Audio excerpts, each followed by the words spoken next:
Hello everybody, I'm Matt Dinerman, the track announcer here at Oaklawn Park. Out of the starting gate, we're back at it this season with every week a new edition of Out of the Starting Gate with Matt Dinerman, sponsored by Oaklawn Park. We're going to get right to the action, folks. Hope you're doing well. Hope you had a good summer.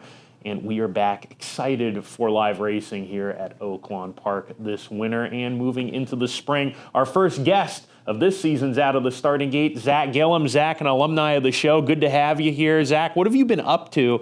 Of course, you've worked for Oaklawn for a number of years now, and you're taking on an expanded role this season. Yes, absolutely. So very fortunate. The role has expanded now, Vice President of Racing and Wagering. I've been at Oaklawn for a little over 9 years, started in the mutual department, bounced around, helped launch our sports wagering, whether it was in the brick and mortar, in the casino, or our online product. So, and stayed close to horse racing. That's what really brought me to Oaklawn. I love to handicap, love to look at the races. So it's been a lot of fun. We've had a lot of projects this summer. We've been building 2 new barns. We have a new stakes and receiving barn. We have a new pony barn. So those are being built or really done, coming to completion right now. So that was a lot of fun, good project, and they're beautiful. The feedback on them has been phenomenal. In fact, I'm excited to see what we might be able to build next year. Yeah, it looks like a pretty high-end barn. I went on the backstretch and took a look at them, state-of-the-art barns. And not only is it good for horses shipping in and for the ponies, of course, but it also gives us a little more space to add thoroughbreds into the other stalls available. And I'm sure that came into consideration when making these new barns. Correct, absolutely. Gave us, an additional 20 to 50 stalls this year, just because last year we were using one of the full barns as our receiving barn. So now it opens that up, gives us the option to go ahead and put some horses in those stalls as well. And obviously, as you mentioned, Zack, some changes in the barn area. There's pretty significant changes into the scheduling of this racing season. For the first time, we're having 2 separate meets. We've got the holiday meet, which begins on Friday, December 12th, all the way through early January, 3 days a week until that last week of the season. In January 1st through 4th, we'll have 4 days of racing, including the Smarty Jones, which will be on that Saturday. We're going to take a 3-week break, and then we're coming back with the Classic meeting, which runs from very late January until Kentucky Derby Day. So, Zack, with that in mind, what were the factors to make this decision to make these 2 separate meets and have that break in the middle of January? Yeah, so there were a few factors that came in here. So over the years, Oaklawn really likes to work with the horsemen. We like to work together and try to find out what's going to be best for the product. Our goal here is to put out the best wagering and racing product that we can do. I feel like with last year, average field size over 9.3, great field size. We see this weekend, we're going to talk about it a little later, but over 10 on average field size for this first weekend of entry. So it's been phenomenal. But working with the horsemen, they challenged and they wanted us to try and get back to 4 days a week. And what we looked at trying to do that was, as you mentioned, we have the split meet. So we're going to have the holiday meet that starts this week, December 12th on Friday. That is going to run through January 4th, Sunday. Then we're going to take that 3-week break. We're going to come back on January 30th. And we're going to start racing for that Classic meet. And then we will have that complete on Kentucky Derby Day, May 2nd. And once we come back, that's when we'll start racing 4 days a week. We'll add Thursdays to the calendar, with the exception of President's Day week, where we'll race Friday through Monday. So with that, the 3-week break, we kind of looked at the calendar and figured historically that has been the worst weather right there in that time frame. So we figure that might be the chance to go ahead and take that break. Then we can accomplish the 4 days a week racing. And it's something that we're going to give it a shot. It's always a bit nervous when you replace Saturdays with Thursdays, but we want to work with the horsemen and see if we can accomplish a goal of putting out the best racing product, and that's what we're going to give it a shot doing. And one thing I really like about the holiday meet is that every single day we have a stake of some sort, which makes for high-quality racing. At least we've got a high-quality race every single day, no matter what. Sometimes during the week, sometimes you see cheaper horses, but it's good to sprinkle in those stakes races, including 16 overnight stakes, Zack, for a lot of runners that haven't won a sweepstakes for a specific time. And that's really a good thing for these horses to be able to get some black type. As you know, you're a racing fan, so you know exactly what black type is. And especially for fillies and mares. And we're seeing in the Astral Spa overnight, which we'll talk about in a little bit, that's on Sunday, Zack, 10 2-year-old fillies. So a pretty cool addition to the stakes calendar. Yeah, it's a great, great addition. Pat Pope is a phenomenal racing secretary. Love what he's able to do for us. He really puts his feet to the pavement and goes out there and gets to work. And that's why we have the average field size we do. And he loved pushing us to and challenged us to say, hey, let's do a stakes a day during the holiday meet. Let's give people the opportunity to have these conditions, have these races to further develop their horse. And I feel like that's what this does, as you said, not just for them potentially in the racing, but then even down the line in breeding. So when you can get that win or even a second or third in a stakes, it really does help that value. We've also got new wagers here at Oaklawn. We talked about the new schedule. Pretty big news and pretty significant changes on the wagering menu with that in mind. We've got a $5 minimum late double. We'll start with that. And a $3 minimum pick three. What I like, Zach, is that both wagers have a takeout reduction, and you can talk a little more about that. Yes, absolutely. As I mentioned, what brought me really into the racing game was handicapping races, wagering on the races, bit of a pace handicapper is what I'm typically looking at. And, you know, we've seen the industry start to do this. When we talked about it earlier this summer, really right after the meet had ended, we started talking about these wagers. And I believe there was 1 or 2 tracks doing it, and now there's a handful or more. And it's shown really good feedback. The players like it. And just like with the horsemen, we like to listen to our players and find things that they want to do and put it on the menu. And we felt like this was a great opportunity to do that. You know, we have the show bet bonus here at Oaklawn. We've had that since 2017. If you're not familiar with the show bet bonus, that is for on-track wagers, show wagers on the Oaklawn product. That's going to reduce your takeout from 17% to 10%. So now we're going to potentially do that, or we are doing that reduction of takeout, but for everyone on these new wagers. So the pick three going down to 15% from 21%, and you're going to have the daily double go from 21% to 15% as well. Those higher minimums, I know some people get a little nervous and they say, well, you know, I'm used to the dollar double, or I'm used to that 50-cent pick three. Well, I understand. I've been there too. But what we've seen what the data shows is with those higher minimums, that lower takeout, you're going to see the higher payouts. You might not be able to spread as much. You might have to be a little more disciplined or pick your spots a little bit more. But when you do so, you're rewarded. So I think it's going to be fun. I think we're going to see some great feedback from it. And then with the pick three, the general pick three, we're also going to raise that minimum from 50 cents to $1. And I would say throughout the industry, you see some do it both ways. And I think same thing, even without reducing the takeout there, having the higher minimum, it's going to cause it to where it's a little more difficult to cover as many combinations, should help increase those payouts. So remind us of the minimum and the double in the pick three. So the minimum on the late doubles, this is going to be the last 2 races carded for the day. This is going to be a $5 minimum, and you're going to have a 15% takeout. And then for the pick three, which we're calling the get out pick three, that is going to also have a 15% takeout, but it's going to have a $3 minimum. Okay. So, and it's interesting because when I worked at Golden Gate Fields, we had the golden hour wagers, the golden hour double, golden hour pick four, and the rave reviews about the golden hour wagers were, in fact, they were lower takeout, higher minimum, and the payouts were big time overlay payouts. You could chalk out, have all the favorites, and make hundreds of dollars just doing that. So I think, Zach, you're going to see very good payouts in the pick three and the double. There are still pick threes and doubles as well throughout the program. We continue the rolling doubles and the rolling pick threes. Correct, yes. The rolling double, rolling pick three will maintain throughout, and those will stay with the standard 21% takeout. Now, as I mentioned, for the pick three, historically, we've been 50-cent minimums. This year, you will see that increase to $1. The daily double will stay where it's been, and that is at $1. And if you've been a fan of Oaklawn for a while, we're bringing a wager back. I'd like to say a new wager because it is, but we've seen this wager before. The Class 6, the last 6 races of the day, each and every race day. That's right, we've got a pick 6 coming back to Oaklawn. I'm very excited about it. You know, we've seen over the last decade things kind of go up and down in terms of pick 6 throughout the industry. You saw a lot of people get rid of the traditional pick 6 or the classics here at Oaklawn, as we did. I believe in 2016 was the last time it was offered. And a lot of people then started trying the jackpot versions. You know, we'll let everyone have their opinion on whether they like those or not, but I think we've seen that they've somewhat gone away, minus a few. I really like this. I think it's more, it's a better wager for the better than that jackpot wager. We are going to stick with the old 75-25 in terms of the major minor share, in terms of the carryover. And our goal is with this deep wagering product, with our high average field size, that 10 that we talked about this weekend, the competitive racing we have, we really should see some opportunities at carryovers. Maybe we get lucky and see a double carryover. But I'm very excited about this. I think it's something that's going to be very well received. and hopefully we can get those carryovers. And what's the minimum for the pick six? So the minimum for the pick six is going to be $1. And for those that are history buffs or have been playing Oaklawn for a long time, at one point it was $2. Okay. It was moved to $1 late in its lifespan. I feel like the dollar is a little bit better, especially now with the prevalence of a pick five at 50 cents. That's really made it a little more difficult on those dollar pick six wagers unless you have a carryover.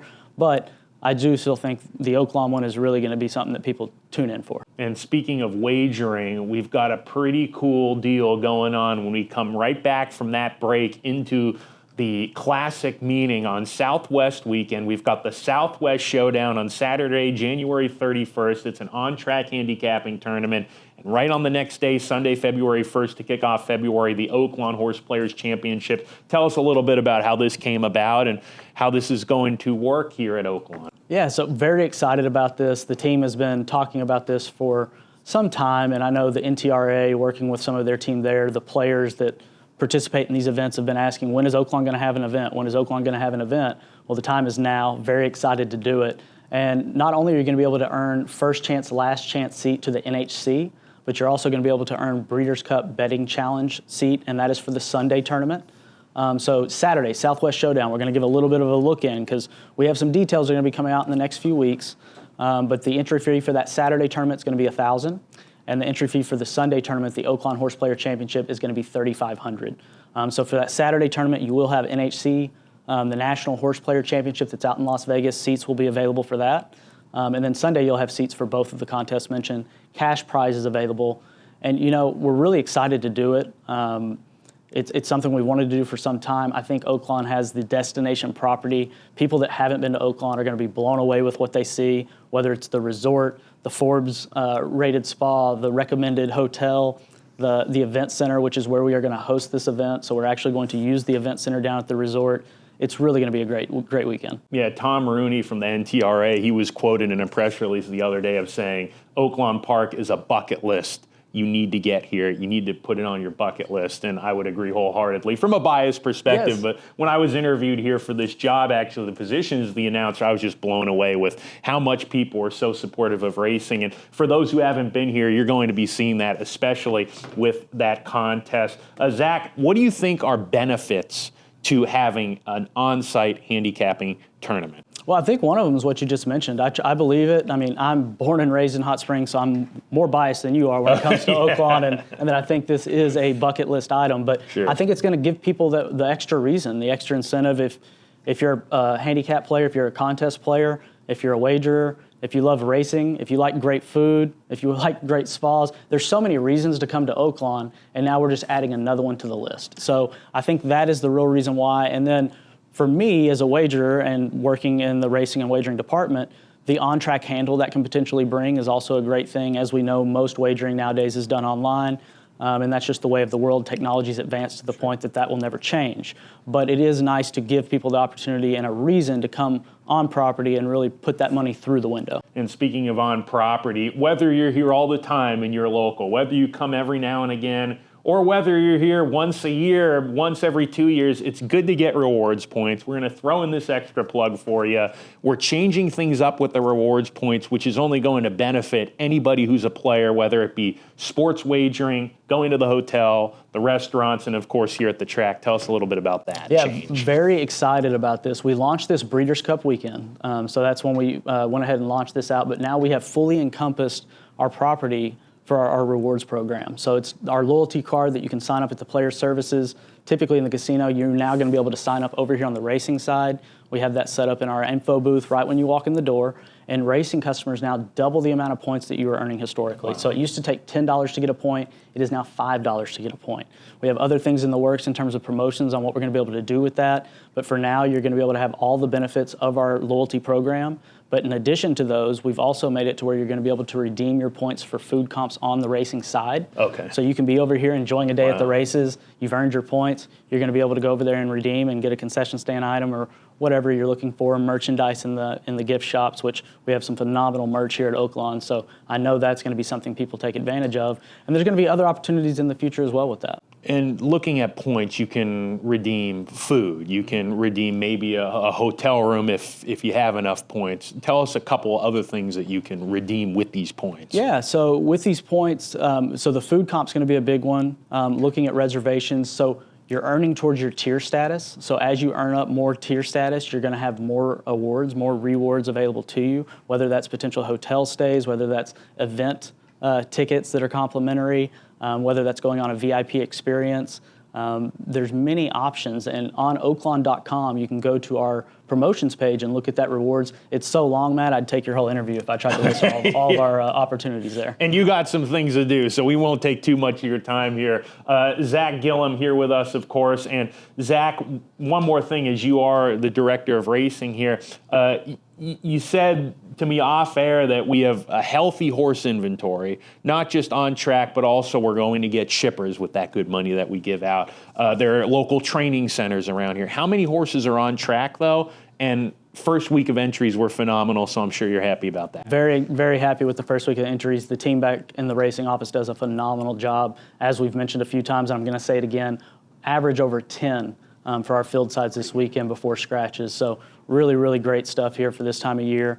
And the horse population last checked over 1,250, probably at 1,300 at this point as we record. So continuing to go up. And yes, the horses are going to keep shipping in. We have 62 stakes over the 64-day race meet this year. You know, potentially giving away about $60 million in purses. Ooh. So this is the place to be. Oaklawn is the premier spot. We have the best racing product this time of year. Very proud of it, and I think the wagering menu now is going to complement that. We have some new options like the contest that we talked about and the rewards options. So I think there's no reason not to get to Oaklawn if you've never been. This is the time to come this year. Go ahead and book those reservations and join us. Yeah, Zack, looking forward to that. And if you're around enough, you're going to see him walking around. He's going to be a busy cat, but you'll see him walking around making sure that things are going smooth. Zack, thanks for taking the time with us. Absolutely. Thank you for having me on, and look forward to the meet. We'll be right back, and we'll go over some handicapping.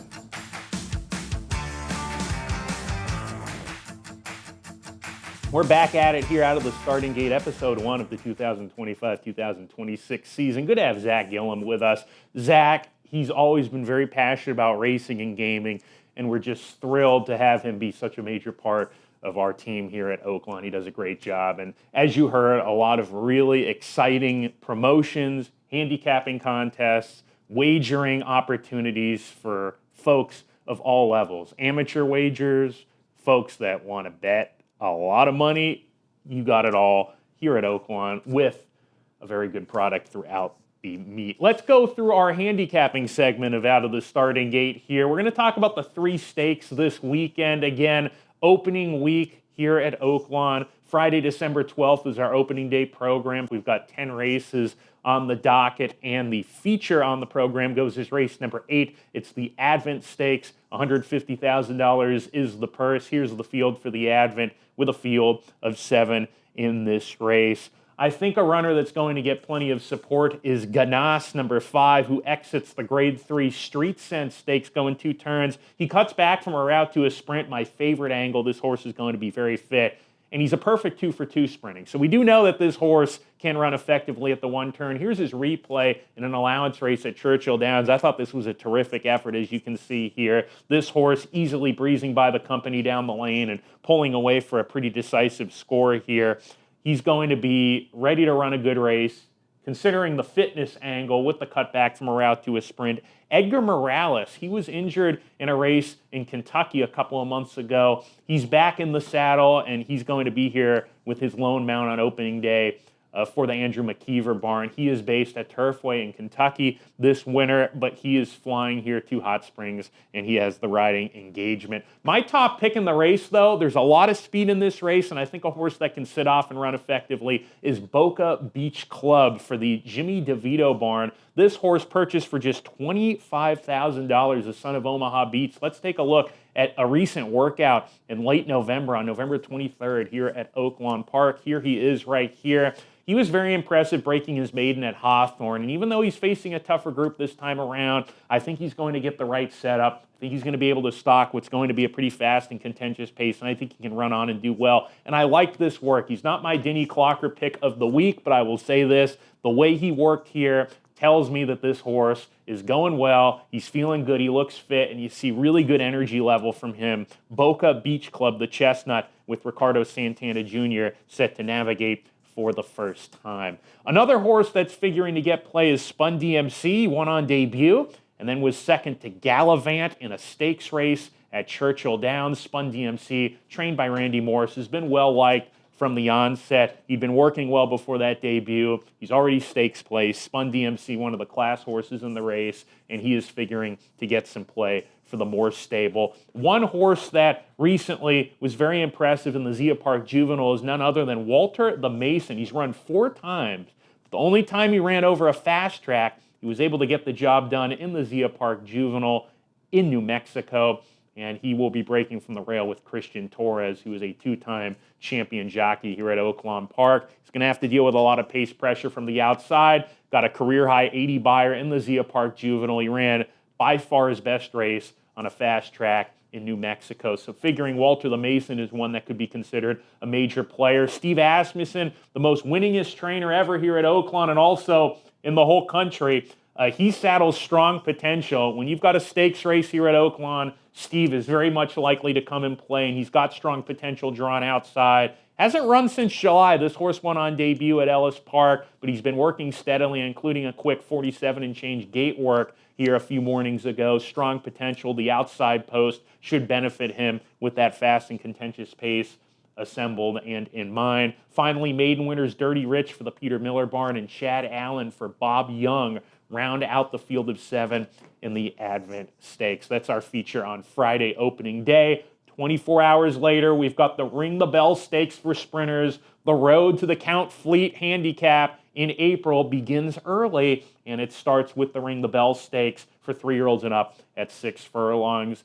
3 huge names in this race. There's a 4th one. Roll On Big Joe is actually the morning line favorite at 2-1, but Bob Hesh Jr. has entered this horse in a race at Turfway, and he is very likely to run there and stay in Kentucky, so we're expecting Roll On Big Joe likely to scratch. We'll wait until the morning of to make sure that's official, but that's what it appears, that he's going to be staying in Kentucky.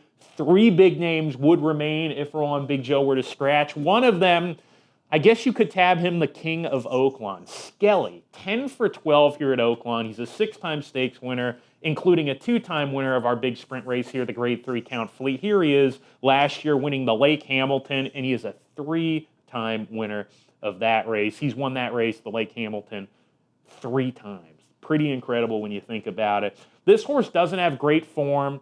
He is a horse that's a little bit tricky to ride. He tries to lug out on the turns. You see that extension on his blinker. And on top of that, this horse sometimes is not great at the gate breaking out of it. Sometimes he breaks a little slow and rushes up. He's very one-dimensional. But what I like is that Ricardo Santana Jr., who knows this horse best, he hasn't ridden him in a couple races, and he's back aboard Skelly in the Ring the Bell Stakes. He should be flying on the lead. And if he runs his best, he's going to be tough to beat. But that is a question mark. And it'll be interesting because David Jacobson's got 2 runners in here, and one of them, Durante, could be a potential rabbit to go out with Skelly. His other entrant in the race has a much better chance to win. His name is Banishing. This horse is as versatile as they come. He was a sprinter when he first got here to Oaklawn Park last year, and he didn't really have a lot of proven route for him. Then he got to the route game, and he did just as well, if not better. Let's take a look at his last sprint race he ran here at Oaklawn, the Byerly Turk Overnight Stakes last year. Remember, he was second at 9 furlongs in the Oaklawn Handicap, and that capped off a terrific racing season here at Oaklawn last year. If you're an Oaklawn fan, you know this horse. He actually comes out of the Breeders' Cup Sprint on the dirt at Del Mar in November. Did not run an effective race that day. It's a tough group here for a minor stakes race. So even though he's dropping in class, so to speak, this is not an easy bunch by any means, but Banishing, he's going to be sitting stock in the pace, and he comes out of that Breeders' Cup event facing a little bit easier here in the Ring the Bell. Finally, a horse that has also thrived at Oaklawn, like Banishing and Skelly, Tejano Twist from the Chris Hartman barn. We haven't seen him since May. He won the King Cotton Stakes here last year in January of 2025. Let's take a look at that replay now. Tejano Twist, known for that last to first burst. He's got a massive kick on his best day from off the pace. He was with Flavian Pratt aboard in this spot here. Tejano Twist will be racing in the Ring the Bell on Saturday afternoon. and he is hoping for a lot of pace in front of him to set it up for his closing kick. So the three big names there, Skelly, Banishing, and Tejano Twist. The Astral Spa overnight, let's get to that. 10 races on Saturday. Remember that, first post 1 p.m. Friday, 10.6 horses a race. Saturday, 10.9 horses a race on average. That's without the also eligibles. And then on Sunday, we've got a big card, another 10-race program, first post 1 o'clock once again. And with that in mind, we've got large fields, 11.6 horses a race in Sunday's program, assuming there are no scratches, and if there are, hopefully they're in races where the also eligibles can run. Our feature race is the Astral Spa overnight. By the way, good time to put that plug in here. We have our Astral Spa here at the hotel. 4 stars, Forbes recommended. A phenomenal spa if you're in the area, if you're here at Oaklawn staying at the hotel.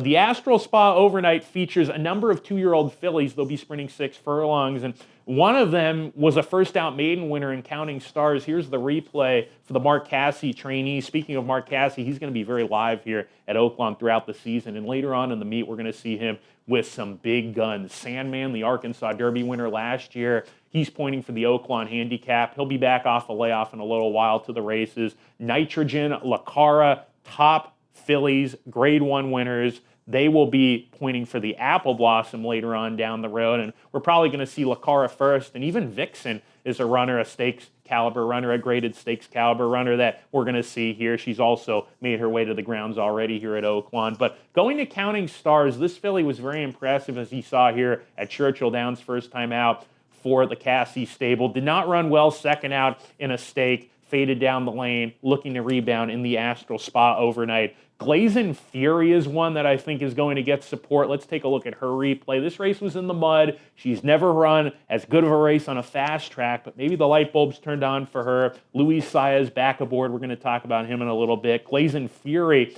is a runner here coming off this big maiden score at Churchill Downs. Again, she figures to get support. And finally, Run at Hara for the Steve Asmussen camp has never been lower than 11-1 in 3 starts. And she went off at 29-1, the longest price she's ever been last time out. And she surprised on October 18th at Keeneland Racecourse, got the job done that day. First start against winners, freshens up for the Astral Spa overnight for 2-year-old fillies. A good condition for these fillies to look for some black type, whether it be winning the race, which all of them would love. But even if they don't win, maybe getting that stakes placing and getting some stakes placed rankings there.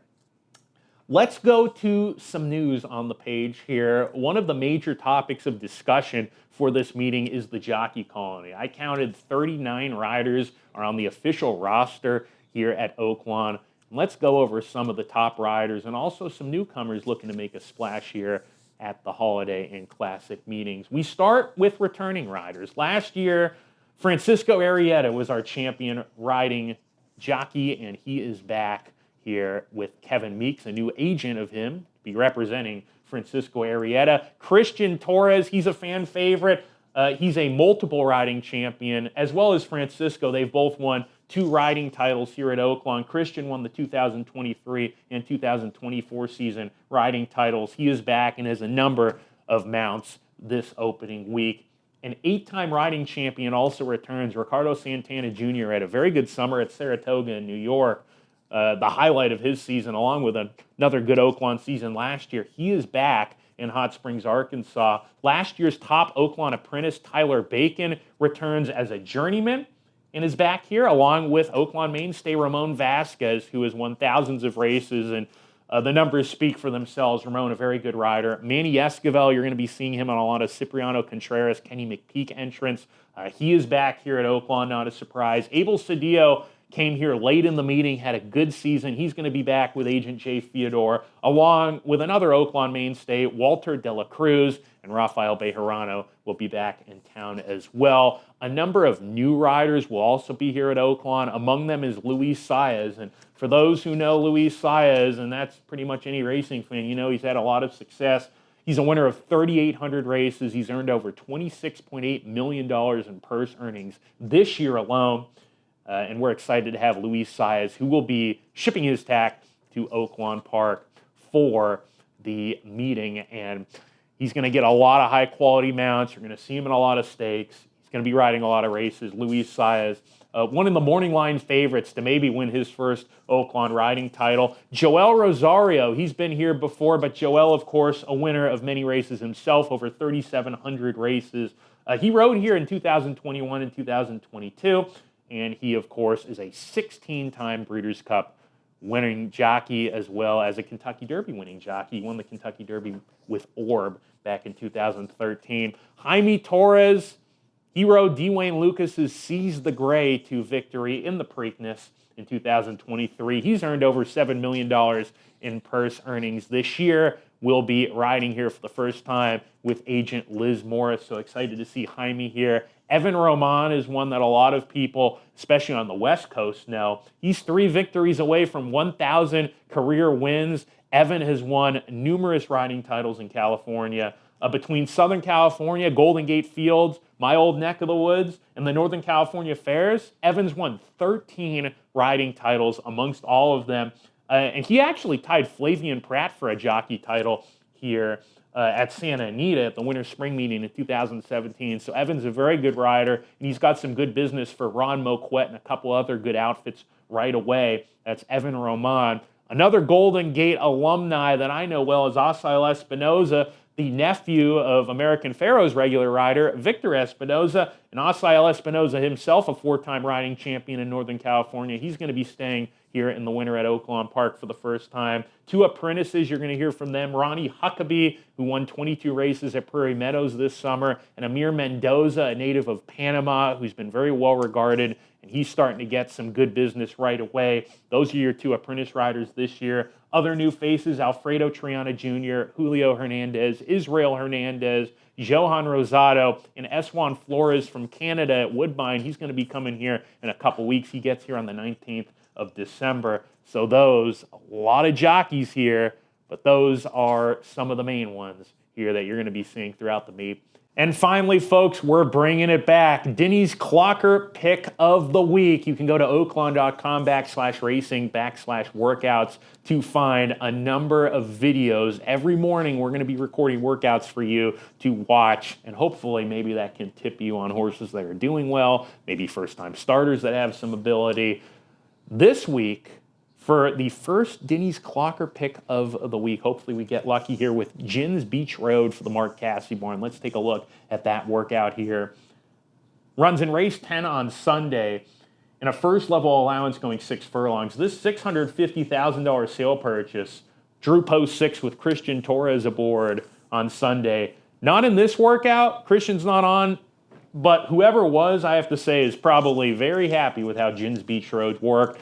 Just cruising down the lane, worked outside of unraced runner Zephyros. And as you can see here, really big-looking runner here. Just cruising is this filly. Easily beat the workmate and gallops out, not ever out of second gear. Looks like she was willing to do a lot more with the ears pricked. This was as good of a work as I've seen from any horse on these videos this year. So again, you can go to oaklawn.com to watch workouts.